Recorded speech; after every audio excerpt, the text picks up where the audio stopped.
Salut tout le monde, j'espère que vous allez bien. Je vous retrouve aujourd'hui parmi cette grisaille de l'hiver, cette grisaille bretonne j'ai envie de dire, même si les Bretons ne partaient pas.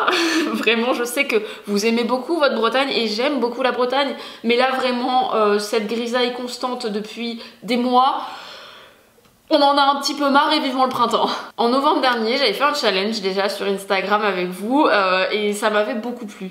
J'ai eu envie suite à ça de faire un challenge dans le même style mais qui soit étalé sur l'année 2023 pour prendre ça un petit peu comme un espèce de renouveau pour vraiment mettre des good vibes dans vos vies et j'espère en tout cas que vous serez vraiment nombreux à y participer. J'avais vraiment envie de vous faire une vidéo à l'ancienne pour vous parler de ce petit challenge à réaliser chacun pour soi mais finalement ensemble aussi. Moi je vais le lire dans l'ordre pour pas me perdre mais après vraiment j'ai pas mis de date ni de semaine précise parce que je considère que c'est important de le faire en fonction de nos vies à chacun, qu'il y a des moments où on n'a pas forcément envie de faire ça mais finalement un peu plus tard dans l'année on aura plus cette envie là. Donc voilà, c'est vraiment pour que ça s'adapte à tout le monde.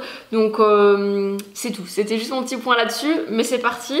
Écrire ses intentions pour l'avenir. Je trouve que c'est important de poser ses objectifs, ses envies sur papier, alors que ce soit sous format de notes si vous avez envie, que ce soit sous format de vision board. Je vous mettrai également dans la barre d'infos un vision board sur Canva par exemple si vous n'êtes pas très à l'aise, juste à ajouter vos photos Pinterest ou quoi que ce soit. Mais ça je trouve que c'est bien parce que ça permet de se poser, de se recentrer sur les choses qu'on a envie de faire pour notre avenir et au moins se focaliser sur comment les atteindre. Donc ça je trouve que c'est important de démarrer aussi comme ça. Faire du tri dans sa maison, alors pas forcément faire toute la maison d'un coup évidemment, mais ne serait-ce que pièce par pièce, meuble par meuble, mais petit à petit désencombrer au maximum parce qu'on a tendance à garder beaucoup trop de choses et finalement c'est des trucs qui vont venir nous parasiter l'esprit à un moment ou à un autre et donc c'est important du coup de faire un petit peu le vide de ce côté là aussi. Prendre soin de sa santé, booker tous les rendez-vous médicaux par exemple, que ce soit le dentiste, sage-femme, enfin peu importe. Prendre un premier rendez-vous chez une thérapeute par exemple si on n'a jamais osé sauter le pas. Avoir une alimentation plus équilibrée, vraiment peu importe, ça va être une santé au global mais adaptée en fonction de vous et de votre vie. Inviter quelqu'un à aller boire un verre ou aller au resto par exemple. Adopter une nouvelle habitude écologique, que ce soit avoir un compost, passer au savon solide, enfin bref, peu importe, mais trouver la chose qui vous conviendrait et qui changerait aussi votre quotidien et qui serait bénéfique pour notre planète. Créer sa propre liste self-care ou reset par exemple, du style vous vous faites une liste de choses que vous adorez, quand vous n'êtes pas bien, ça vous fait du bien. Admettons, je sais pas, prendre soin de moi, prendre un bain, me faire des masques, me faire les ongles et blablabla. Vous faites toute une petite liste, un truc qui est quand même potentiellement réalisable quand même en une journée. Ou alors une liste reset avec je lave tous les sols de ma maison, je fais les vitres, je prépare les repas de la semaine, peu importe. Mais voilà, d'avoir une petite routine qui va vous permettre de repartir à zéro, que ce soit pour un côté self-care quand vous vous sentez pas forcément très bien ou quand vous avez un petit coup de mou dans votre année. Vous prenez votre liste, vous faites tous ces trucs là et vous repartez sur un bon pied. Explorer son voisinage à pied ou à vélo, pas le nez dans votre téléphone évidemment, le but étant de redécouvrir un petit peu ce qui nous entoure. Ah bah tiens, il y a un pommier, j'avais jamais fait attention, ou ce genre de choses, mais voilà, sans téléphone, sans rien, avec un peu de musique si vous voulez, ou un podcast éventuellement, mais le but étant de vraiment se déconnecter et d'observer un petit peu les alentours. Créer sa bucket list ou la compléter pour les personnes qui ne connaîtraient pas, c'est tout simplement une liste de choses qu'on souhaiterait faire avant de mourir. Commencer quelque chose qu'on a toujours voulu faire ou alors qu'on a pu faire en étant plus petit et puis finalement on a mis de côté et puis on se dit oh, adulte est-ce que vraiment j'oserais le refaire, du style je sais pas, prendre des cours d'équitation à nouveau parce que quand vous étiez petit vous adoriez faire ça et puis finalement vous lancez une fois adulte, prendre des cours de piano pour la première fois. Peu importe, des choses parfois qui sont peut-être là, mais pris par le temps, le quotidien, vous laissez un petit peu ça de côté. Prendre des nouvelles d'un proche, que ce soit sa grand-mère, qu'on voit pas souvent, mais pris par le quotidien, qu'on oublie d'appeler, que ce soit un ami de longue date, mais qui finalement avec la vie fait qu'on a commencé à se perdre de vue, mais on aimerait bien savoir ce qui devient. Changer une mauvaise habitude. Ça peut être n'importe quoi, ça peut être arrêter la cigarette, ça peut être peu importe, mais le changer en 2023, pas forcément commencer tout de suite, mais pourquoi pas le faire dans l'année, Installer une routine gratitude, c'est pas obligé que ce soit quotidien, ça peut être ne serait-ce qu'une semaine dans l'année où vous allez en fait tous les soirs vous poser et penser à ce qui a été positif dans votre journée. Nous, c'est quelque chose qu'on a mis en place avec notre fils depuis très longtemps maintenant, c'est que tous les soirs, il nous liste 2 choses qu'il a préférées dans sa journée. Alors le truc, c'est que quand c'est des journées d'école, généralement c'est un peu toujours la même chose, il y a beaucoup de trucs qui reviennent et du coup cette année j'avais très envie de mettre en place un format un petit peu différent.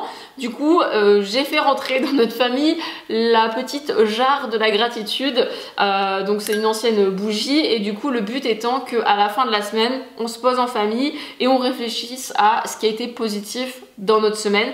Alors soit c'est un truc global de toute notre famille, soit ça peut être un petit mot de chacun parce que voilà, mon fils a pu être au foot et qu'il a adoré faire tel truc, peu importe.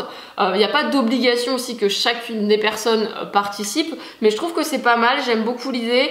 Le fait qu'on puisse ouvrir à nouveau cette jarre à la fin de l'année, à la période de Noël et découvrir un petit peu tous les papiers et ce qui a été positif sur cette année 2023, je trouve que c'est une idée sympa, donc voilà. Se faire une balade et la terminer par un pique-nique. Offrir un cadeau sans raison précise à un proche. Se trouver un projet DIY à faire et le terminer. Du tricot, du bricolage, de la couture, peu importe, mais faites-le. Mettre de l'argent de côté. Que ce soit en évitant de faire un achat un peu plus compulsif, en réfléchissant un petit peu plus à cet achat et en l'achetant à la bonne période, solde ou autre, ou alors également en vendant des choses qui ne nous servent plus, pas forcément pour racheter directement derrière, au contraire pour se le mettre dans un coin et se dire qu'à la fin de l'année on aura mis un peu d'argent de côté. Faire la liste de ses qualités. Je trouve que personnellement c'est quelque chose de très difficile à faire. Rendre service à quelqu'un, ça peut être quelqu'un que vous connaissez ou quelqu'un que vous ne connaissez pas. Moi je vois notamment, ça m'arrive souvent de prendre des gens en stop, mais par exemple aussi ça peut être une amie qui est très fatiguée avec son petit dernier et puis vous pouvez lui proposer de le prendre, ne serait-ce que 2 heures pour la laisser souffler un petit peu, prendre du temps pour elle et lui dire bon écoute je vais partir me balader avec mes enfants donc je peux en ajouter un de plus à l'équation, il n'y a aucun problème. Au moins c'est un petit service mais ça peut soulager quelqu'un. Faire quelque chose qui nous terrifie ou alors qu'on n'a jamais osé réellement faire. J'ai ma petite idée de mon côté, je vous avoue que je suis pas super rassurée parce que je pense que ce sera certainement une des premières choses que je vais faire sur ma liste, mais on en reparle. Restez connectés, on en reparle.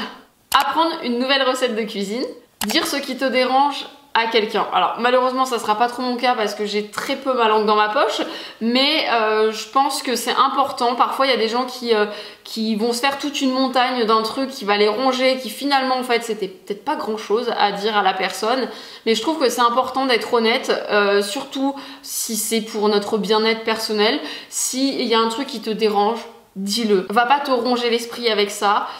Qui plus est, alors là ça sera un petit peu plus violent on va dire comme démarche, mais je considère que si quelqu'un nous fait du mal et que ça nous apporte que du malheur, je peux comprendre que ça peut être difficile parfois de couper complètement les ponts avec quelqu'un, mais c'est parfois nécessaire pour notre bien-être personnel et je pense qu'il faut savoir s'écouter et être égoïste parfois dans certaines situations. Alors il y en a qui vont se dire c'est hyper radical, peut-être, mais moi je considère que c'est utile parfois. Apprécier la beauté ou le lever d'un coucher de soleil. Vraiment, ça c'est un bonheur avec le silence autour. J'ai pu faire ça à plusieurs reprises à La Réunion et bonheur. Faire une digital détox d'une journée ou même plus, hein, c'est-à-dire pas d'écran du tout, pas de télé, pas de téléphone, rien. Se pardonner ou offrir son pardon. Se pardonner d'une situation dont on est peu fier, par exemple. Offrir son pardon à quelqu'un, voilà, parce qu'on s'est embrouillé avec la personne et finalement, ben, est-ce que ça valait vraiment le coup? Voilà, peu importe, choisissez encore une fois au cas par cas en fonction de vos vies. Passer un rendez-vous avec vous-même. Je comprends que ça puisse être un peu angoissant d'aller au resto seul. Mais je trouve que c'est hyper important de savoir, comment dire, côtoyer la solitude, mais également apprécier sa propre personne. Et du coup, passer un rendez-vous avec vous-même, que ce soit un ciné si vous n'êtes pas à l'aise d'aller au restaurant, peu importe, trouvez en fonction de vous encore une fois. Mais je trouve que c'est hyper important d'apprendre à se connaître. Listez les choses que vous êtes fiers d'avoir accomplies dans votre vie. Rencontrer quelqu'un de nouveau. Soit ça va se faire naturellement, par hasard, dans l'année, soit, je sais pas moi, vous inscrire à un club de sport où vous allez forcément rencontrer de nouvelles personnes, un club de livres qui vous donne envie depuis très longtemps mais que vous avez jamais osé. Peu importe, mais un endroit où vous allez devoir un petit peu sortir de votre quotidien et finalement faire de nouvelles rencontres. Faire une activité en duo, que ce soit avec votre amoureux, que ce soit avec un de vos enfants, que ce soit avec une amie chère, peu importe, mais faire une petite activité sympa en duo. Faire une balade en solitaire de 20 minutes, autre que la balade voilà, dans le quartier, etc. Partez vraiment dans un coin que vous connaissez pas, allez découvrir un petit peu le monde qui vous entoure, s'offrir un cadeau, pas besoin que ce soit hyper onéreux, peu importe, faites-vous plaisir. Complimenter une inconnue. J'ai mis une inconnue, ça peut être un inconnu, hein, vous faites vraiment comme vous voulez. Mais disons que je trouve qu'entre femmes, c'est encore moins d'actualité de complimenter, surtout quelqu'un qu'on connaît pas. Pour le coup, je m'en suis rendu compte l'année dernière et c'est pour ça que je l'ai mis là. C'est que ça m'est déjà arrivé plusieurs fois l'année dernière, notamment, je pense en date, la dernière personne, c'était une dame, je dirais d'une 50aine d'années. Je la croise dans le magasin et puis je la recroise et je me dis vraiment sa robe elle est sublime et qui plus est, en fait, elle la porte très très bien. Et du coup, j'ai pas pu me retenir et je lui dis pardon, excusez-moi, vraiment votre robe est sublime. Et elle me dit ah bah merci beaucoup. Et puis j'ai enchaîné avec et vous la portez vraiment très très bien. Ça a illuminé sa journée, elle m'a dit mais vraiment vous vous rendez pas compte à quel point ça me fait du bien, c'est vraiment trop sympa, etc.